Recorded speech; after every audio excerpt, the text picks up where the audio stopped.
For fifth-generation dairy farmer Donna Clark, these cows are her life and her livelihood. Peter, did you tighten that one or not? One there just broke. Twice a day, every day, Donna and her husband Peter are busy milking the herd of 100 at their property 20 kilometres west of Kempsey in northern New South Wales. It's in your blood. Born to it, it's in your blood. Third last one, that third. It's hard work, and after 2 years of devastating drought, the Clark family is working harder than ever, doing all they can to keep the animals fed. It's desperate. We've never seen this before at all. The lush floodplains of the New South Wales mid-north coast usually receive regular drenchings, but not now. We normally get 40 inches of rain an annum. I think we're up to around 8 inches, and that might be all we're going to get for the year.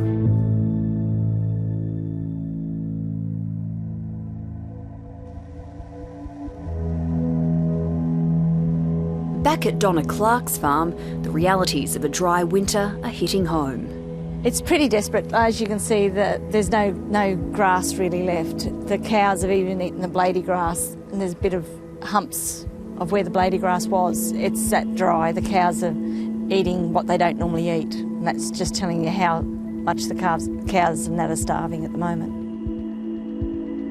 For the first time in the Clarks' memory, the creek that runs through the property is bone dry, and the animals are coming down to get a drink at the last remaining puddle.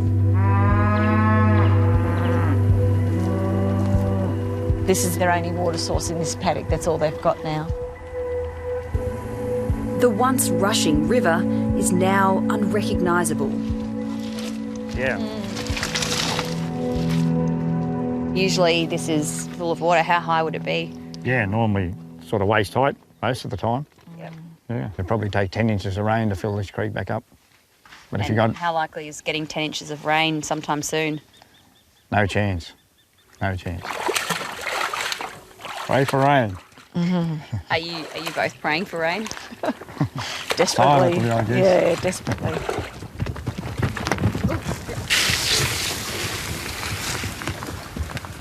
More than 90% of New South Wales is still in drought, and it's not just happening out in the state's far west. We might be just a stone's throw from the coast, but farmers here say this is the worst drought they've ever seen. It's so bad they're being forced to hand feed their animals. This is a drought that none of us have ever had. No one's experienced this, what's happened now. And so it's uncharted waters. The fresh grass these dairy cows need is in short supply. The next best thing is hay.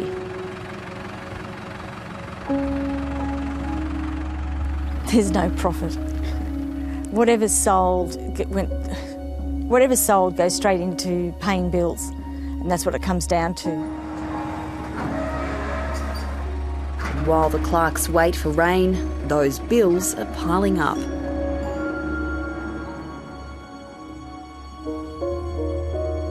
The country energy bill, when it comes, it'll probably be around about $6,000, and I just don't know how we're going to pay that one. So then we've got to think about whether or not there's any more cattle we can sell. We sell some older cows to help cover it. Already sold most of those that we had. I know, so now we're going down to the younger stock. Yeah, it's getting a problem, a real problem.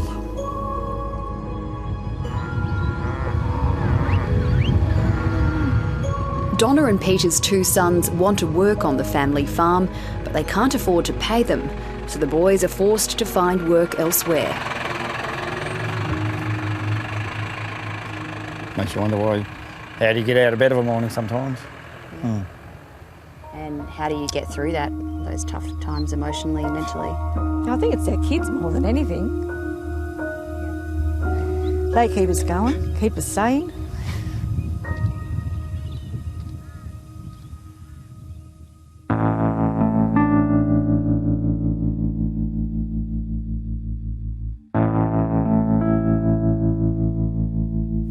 It's, yeah, unheard of to be this dry. We've had dry periods. It might be dry for 3-4 months, but it's been dry for 12 months here. Well, that is the major talk wherever you go, even in the community, to the sale yards. Everyone is talking about when the next rain's going to come. 18 kilometres north of Kempsey, fourth-generation beef farmer Tony Saul's main water source is now an empty riverbed.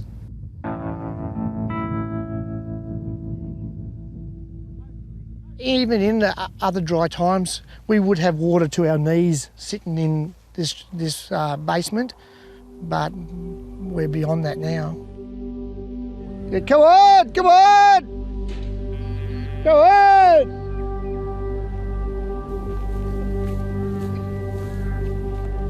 Now it's pretty tough. Like, I haven't seen these hills as bare as they are.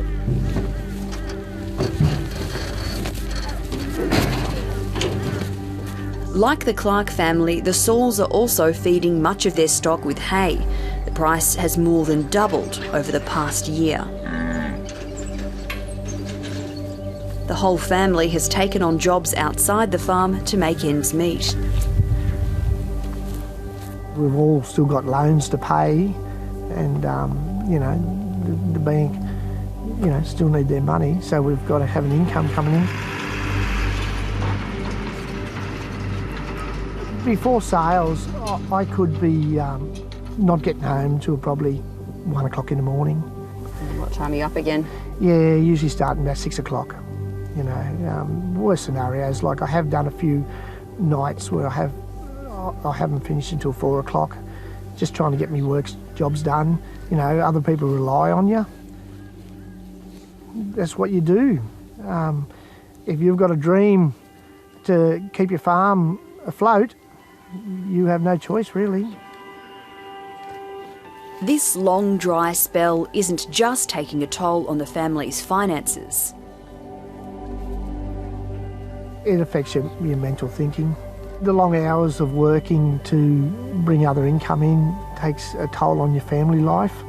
You know, you don't seem to get home to see your children. I suppose we never fight with our wife because we never see them. So there's been times where I've come home and Dad's in tears, and just knowing that he can't do anything about it. Like, every battle's been thrown at him and he's nothing he can do about it but just keep battling along. You know, I started this when I was young. I plan on being here. I don't plan on retiring to a very late age.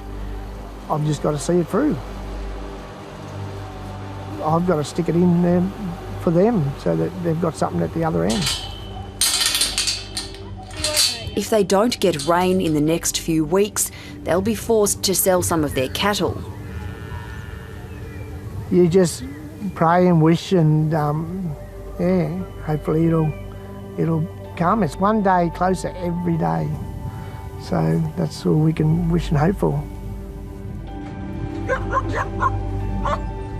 Hope is all that's keeping these two families going as they patiently wait for some respite from the dry. Unfortunately, the hope is diminishing. A lot of farmers have been drought prepared for a normal drought. This isn't a normal drought. You try and plug along for a future for them somehow. Try and hang in there. It would break my heart if I had to sell up. I'm determined and I'm a strong person. That isn't an option in my life.